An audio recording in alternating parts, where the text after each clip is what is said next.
안녕하세요. 반갑습니다, 여러분.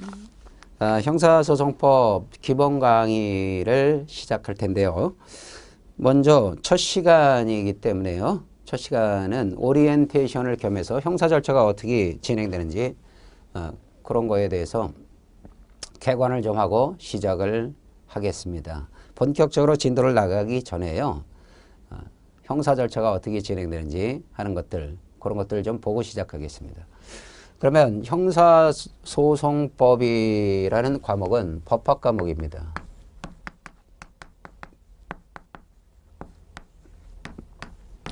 형사소송법의 공부 방법론에 대해서는요, 이거는 뭐 제가 정말 오랜 기간 법학을 공부했습니다만, 이거는 답은 딱 하나예요. 반복밖에는 없습니다.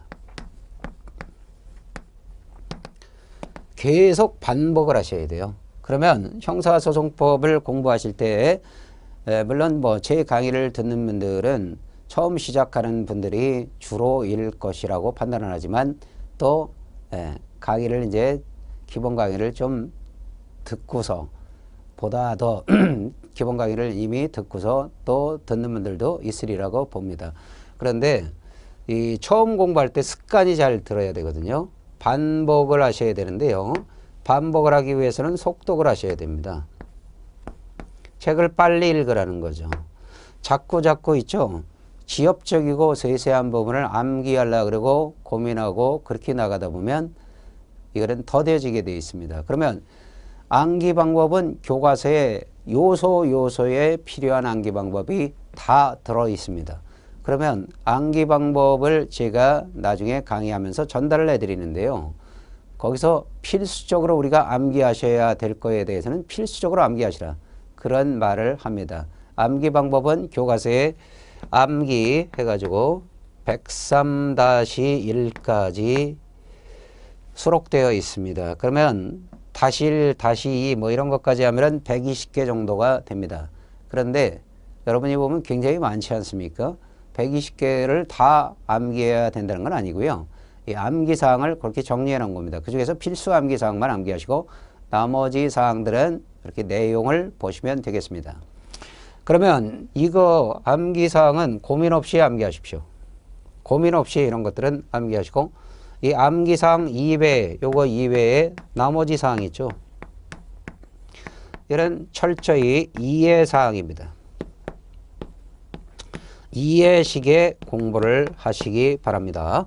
여러분들이 형사소송법을 제가 그랬죠. 1페이지부터 장악한다 그래서 암기식으로 계속해 나가다 보면요. 한도 끝도 없고요. 나중에 있죠. 여러분들이 이거를 이해사항을 자꾸 암기식으로 하면 응용이 안 돼요.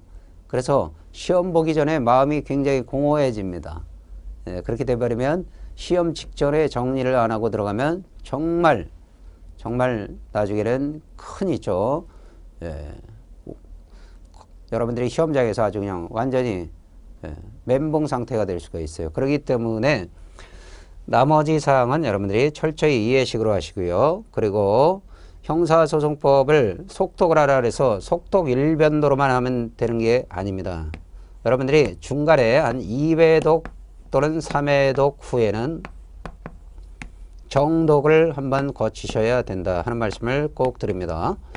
이 정독을 해야 업그레이드가 되는 겁니다. 정독은 자기 실력을 업그레이드하는 작업을 하는 것이다 하는 거 이거를 유념하시고요. 정독은 한번 잘 해두시면 나중에는 계속 있죠. 합격할 때까지 속독으로 하셔도 그때는 되겠다 하는 말씀을 드립니다. 그러면 공부 방법론은 반복이다. 유일하게 요거 하나 진리가 있어요. 굉장히 간단한 진리지만 실천하기가 매우 어렵습니다. 그래서 책을 이렇게 계속해서 반복해서 읽는다는 것도 부지런해야 되고요. 또 어떤 분들은 속독을 해서 빨리빨리 넘기면 아무것도 남는 게 없는 것 같다 그래가지고 계속해서 책을 파고들게 됩니다. 그렇게 되면은 또 책을 아주 세세히 읽어야 직성이 풀리는 분들이 있어요. 그렇게 되면은 책을 빨리빨리 읽을 수가 없어요. 지친다는 것이죠. 그래서 제가 그랬죠. 속독을 한 2회독 내지 3회독 하고 나면요. 정독을 한번 꼭 거치시라는 말씀을 드리고요. 그 다음에 이제 형사소송법의 공부 방법론에 대해서는 뭐 이거 외에 진리는 없다고 봅니다. 간단한 진리지만 참 실천하기 어려운 진리, 속독이라는 진리밖에 없어요. 그러면 중간에 정독하고 나머지는 속독하시라는 말씀, 그래서 반복을 하시라는 말씀을 드리고요. 다음 형사소송법의 출제의 포인트는 조문 판례입니다. 그런데 구체적인 출제 포인트는 이거는 나중에 있죠. 나중에 하나하나 설명을 드리도록 하겠습니다. 그러면 조문과 이론은 같이 따라다닙니다. 그래서 조문 이론 판례가 여기에 골고루 출제된다는 것을 여러분들은 명심하고 공부를 하셔야 되겠습니다. 형법을 공부하시는 분들 같은 경우에는 형법에서는요, 조문이 그렇게 잘 많이 출제되지는 않죠. 그리고 이론이 거의 출제되지 않고 있죠. 물론 직렬별로 출제되는 직렬도 있습니다만 사실 출제돼봤자 2문제 정도밖에 되지 않아요. 많아봤자 3문제죠. 그러면 85% 내지 90%가 형법에서는 판례에서 출제되고 있다는 것입니다. 그러나 형사소송법은 다릅니다. 조문과 이론 판례가 집중적으로 조문 이론과 판례가 골고루 출제된다는 것을 명심하시고 형법과는 다르다는 걸 여러분들이 먼저 간파하시고 공부를 하셔야 되겠습니다. 그러면 구체적인 출제 경향과 출제가 많이 되는 것들, 빈출되는 것들과 그리고 출제가 안 되는 것들, 이런 것들은 수업 시간에 하나하나 일러드리면서 강의를 이렇게 하면서 일러드릴 테니까 그거를 여러분들이 잘 표시했다가 나중에 복습할 때 활용을 하시면 되겠습니다.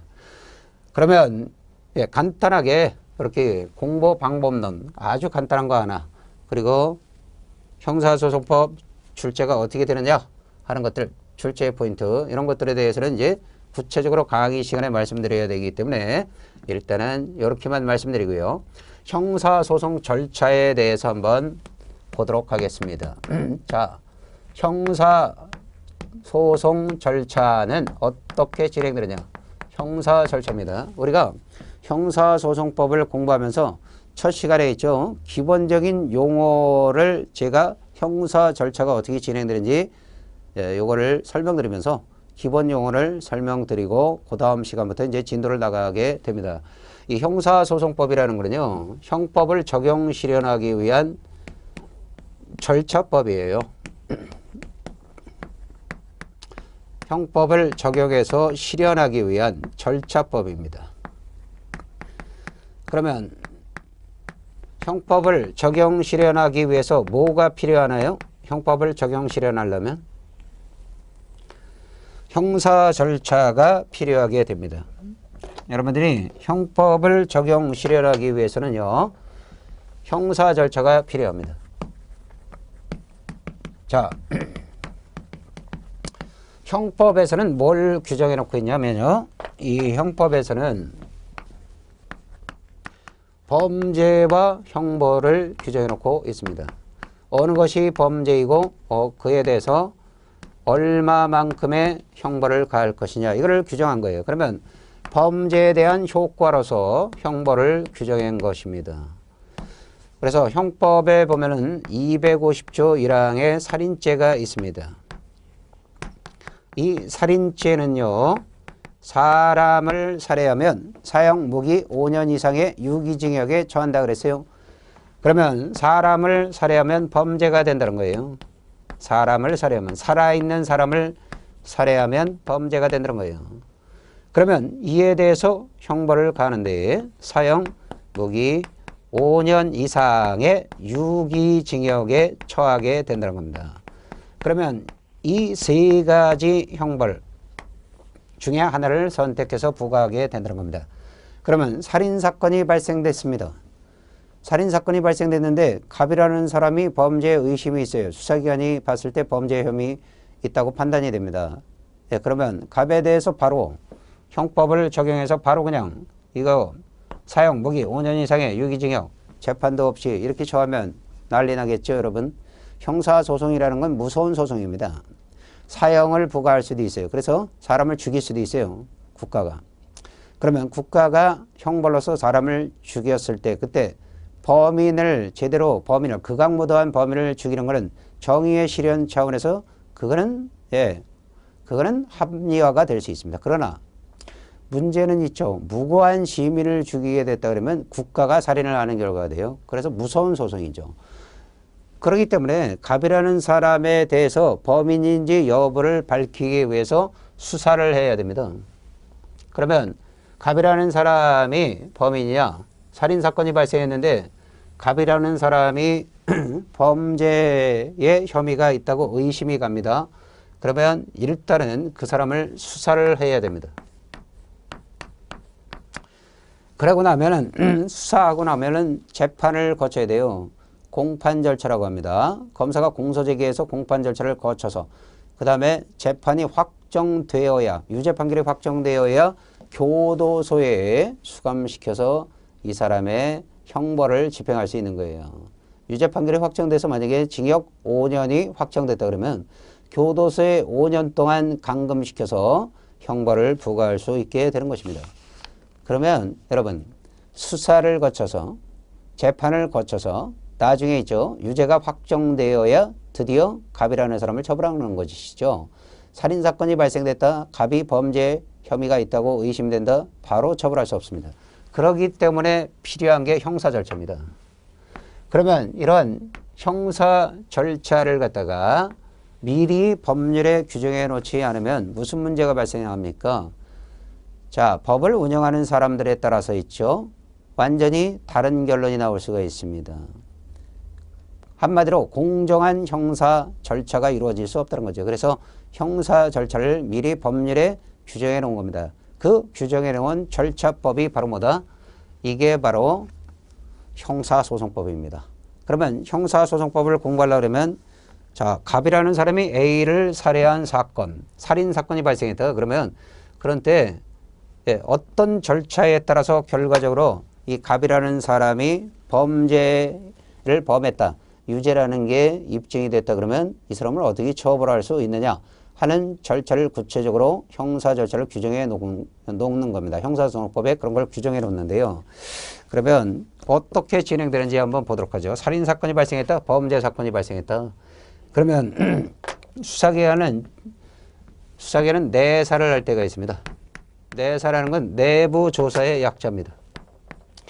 그러면 여러분들이 교과서를 피시는데 먼저 목차를 한번 펴보십시오. 목차에 보시면은요, 이 형사소송법 서론 파트에서 제1편 서론에서 형사소송법이 뭐냐 하는 의의와 성격 이런 게 나옵니다. 형사소송법의 의의는 지금 설명드렸습니다. 그리고 나서 제2장에 형사소송법의 인형과 구조가 나오죠. 인형과 구조가 나오는데 이런 것들은 중요한 파트가 아닙니다.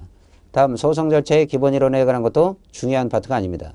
그러고 나면 2편 소송 주체와 소송 행위가 나오죠.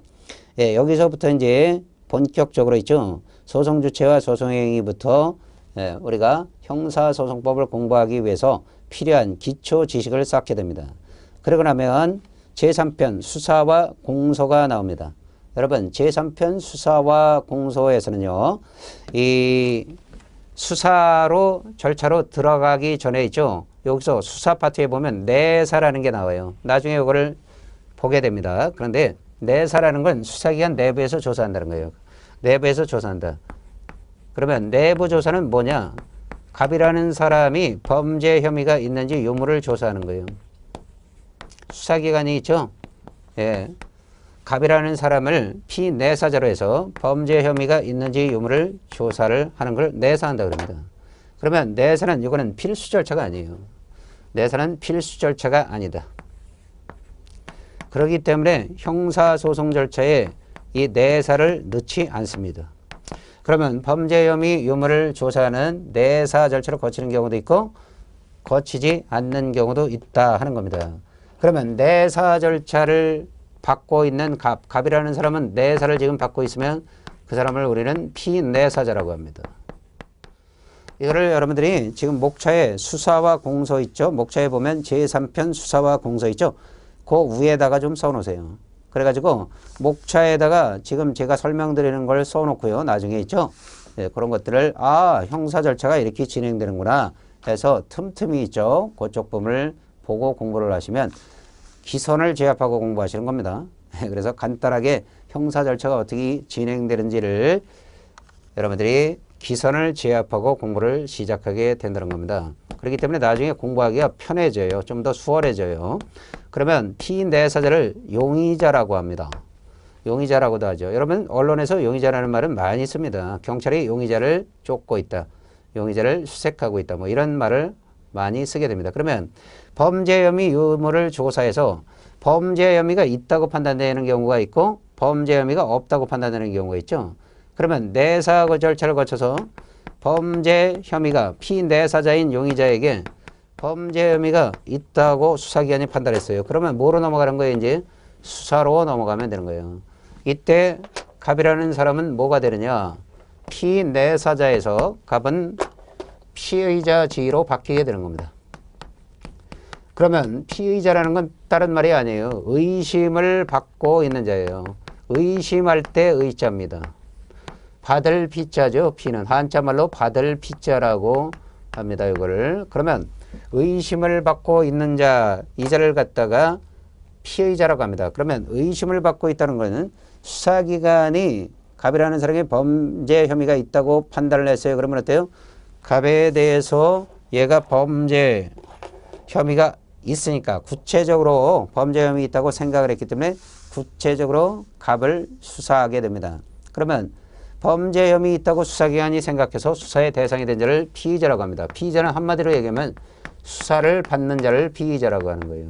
이런 용어들을 기본적으로 써놓으시기 바랍니다. 그래서 피의자는 뭐 여러분들이 많이 들어봤을 거예요. 그러면 교과서적 의미에서는요. 피의자는 그럽니다. 수사기관이 범죄 혐의 있다고 생각해서 수사의 대상으로 된 자를 피의자라고 한다 그래요. 그러면 그게 바로 뭐예요? 수사를 받는 자를 말하는 거예요. 자, 범죄 혐의 있다 그러면 수사 절차로 넘어가게 되는데요. 범죄 혐의가 없다고 판단되는 경우가 있죠. 수사기관은 이렇게 판단하면 여기서 내사 종결 처분으로 끝냅니다. 내사를 끝내는 처분입니다. 수사기관이 내사를 끝내는 처분을 내사 종결 처분이라고 하고요. 이 내사 종결 처분은 불기소 처분이 될 수가 없어요. 불기소 처분이 아니다. 불기소 처분은 나중에 검사가 공소를 제기하지 않겠다는 처분이거든요. 그러면 이렇게 해서 갑을 수사합니다. 갑을 수사해서 수사 절차를 거쳐서 검사가 드디어 있죠. 수사 절차를 끝내고 나면 공소 제기라는 걸 하게 됩니다. 그러면 공소 제기라는 말을 기소라고도 합니다. 검사의 공소 제기를 줄여서 우리는 기소라고도 한다. 그러면 공소 제기, 기소를 하게 되면요. 그러면 본격적으로 형사재판이 열리게 됩니다. 공소 제기라고 하는 징검다리를 건너서 공판 절차로 넘어가게 됩니다. 그러면 이 공판 절차에서 재판을 해요. 재판을 하고 나면 나중에 여기서 유죄 판결이 확정되죠. 공판 절차에서 이제 재판이 확정되는 겁니다. 재판 확정이라는 징검다리를 건너서 형의 집행 절차로 넘어가는 이런 절차를 갖다가 우리는 뭐라고 하냐면 형사소송 절차 또는 형사 절차라고 하는 겁니다. 집행이라는 건 이 유죄 판결이 확정되고 나면 형벌의 집행을 하는 절차. 이 교도소에 넣거나 또는 벌금을 내라거나 이런 식으로 형벌의 집행을 하는 절차를 말하는 겁니다. 그러면 형사소송 절차는요. 이렇게 돼요. 수사 절차를 거쳐서 공소제기라고 하는 징검다리를 건너야 공판 절차로 넘어갑니다. 여기서 공소제기를 하지 않고 불기소 처분을 해버리잖아요. 검사가. 그러면 여기서 형사소송 절차는 끝나게 돼요. 일단은. 그래서 불기소 처분을 하게 되면 여기서 일단 절차는 끝나게 됩니다. 그러니까 공판 절차로 넘어갈 수가 없다는 것이죠. 그러면 공소 제기를 하고 났다. 그러면 공판 절차에서 본격적으로 형사재판이 열리게 되는 겁니다. 여기서. 본격적인 형사재판을 하게 된다. 그러면 여러분이 형사재판이 이루어지기 위해서 이 수사를 하고 공소 제기를 하는 것들은 다 공판 절차의 준비 단계에 불과한 거예요. 준비 단계에 해당하는 겁니다. 그러면 재판 확정이라는 징검다리를 건너서 공판 절차에서 재판을 해서 재판 확정이라는 징검다리를 건너서 집행 절차로 이렇게 넘어가게 되는 이런 절차를 갖다가 우리는 형사 절차라고 하는 겁니다. 그러면 보세요. 갑이라는 사람의 운명은 내사 단계에서 범죄 혐의 유무를 수사기관이 조사를 했죠. 그래서 범죄 혐의 있다고 수사기관이 판단하면 본격적으로 갑에 대해서 수사를 하면 수사받는 피의자가 될 수가 있죠. 그러나 여기서 범죄 혐의 없다고 판단하면 그때는 내사 종결 처분으로 끝내게 되는 겁니다. 따라서 여기서 끝날 수도 있어요. 그런데 피의자로서 수사를 받고 나면 갑이라는 사람이 불기소 처분을 받았다. 그러면 여기서 절차가 끝나죠. 그런데 공소 제기를 받으면 갑이라는 사람의 운명은 피고인으로 바뀌게 되는 거예요. 이제 공판 절차에서 공소 제기를 받은 자를 갖다 우리는 피고인이라고 합니다. 여러분 피고인은 있죠. 고가 바로 공소 제기를 말합니다. 공소 기소를 말합니다. 고가. 그러면 피고인이라는 건 공소 제기를 받은 자를 말합니다. 검사로부터 공소 제기를 받은 자, 그 다음에 나중에 나오는 경찰서장의 즉결 심판의 청구를 받은 자, 이런 자들을 갖다 우리는 피고인이라고 한다는 겁니다. 그러면 피고인 개념 잡았죠. 갑이라는 사람은 공판 절차에서는 이렇게 피고인 지위로 바뀔 수가 있어요. 그런데 공소 제기를 받으면 피고인이 되지만 공소 제기를 받지 않으면 갑은 피고인 지위를 얻지 못하게 되는 거예요. 이렇게 형사 절차는 있죠. 시시각각 움직여서 변화가 된다고요. 갑이라는 사람의 운명도 피내사자에서 끝날 수도 있고요. 피의자로 넘어갈 수도 있고 피의자에서 끝날 수도 있고 나중에 피고인으로 넘어갈 수도 있어요. 그러면 갑이라는 사람이 유죄 판결이 확정됩니다. 자, 재판 확정이라는 징검다리를 건넜어요. 본격적으로 형사 재판을 해서 여기서 유죄가 확정됐습니다. 유죄가 확정됐다는 얘기는 형벌이 확정됐다는 거예요. 징역 3년이 확정됐습니다. 그러면 어떻게 되는 거예요? 이제 갑이라는 사람을 교도소에 수감시켜서 이 유죄 판결로 징역 3년이 확정되면 갑이라는 사람을 형벌에 집행을 할 수 있어요. 그때 갑이라는 사람은 형벌에 집행을 받고 있기 때문에 그 자를 갖다 수형자라는 개념을 쓰는 겁니다.